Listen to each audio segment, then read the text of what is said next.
বর্তমান যে নির্বাচনের প্রক্রিয়া চলছে এ ব্যাপারে আপনার মতামত কি এবং কি আশা করেন? ধন্যবাদ আপনাকে। 12 তারিখ যে নির্বাচন, জাতীয় সংসদ নির্বাচন, আমি আশা করি 12 তারিখে নির্বাচন ইনশাআল্লাহ অনুষ্ঠিত হবে যথাযথ সময়ে।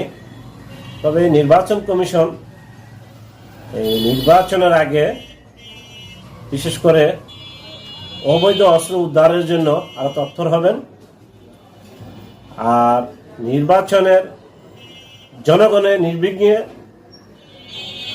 যেন ভোট দিতে পারে সেই পরিবেশ, লেভেল ফিল্ড পরিবেশ নির্বাচন কমিশন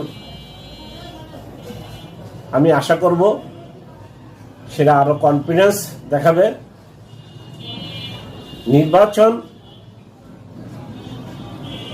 যেন কেউ প্রভাব বিস্তার না করতে পারে এই বিষয়টা মাথায় রাখবে নির্বাচন কমিশনের দায়িত্ব। বিশেষ করে আমি মনে করব যারা ভোটার ভোট দিবে তারা অবশ্যই রাষ্ট্র পরিচালনায় যাদের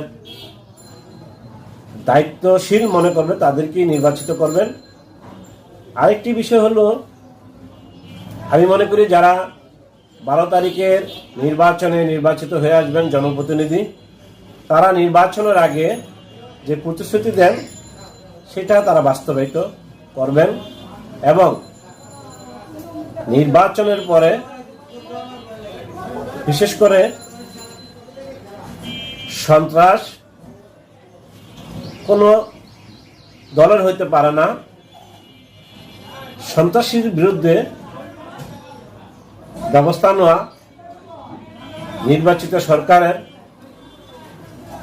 এই বিষয়টি গুরুত্ব দিতে হবে এবং মাদক, বিশেষ করে মাদক আমাদের যুব সমাজটাকে ধ্বংস করছে, সেই ক্ষেত্রে মাদকের বিরুদ্ধে ব্যবস্থা নিতে হবে এবং যারা দলীয় পরিচয় অপরাধ করবে দল থেকে তাদেরকে আইনানুগ ব্যবস্থা নেওয়া আমি মনে করি যেই সরকারি গঠন করবে তার নৈতিক দায়িত্ব। ধন্যবাদ।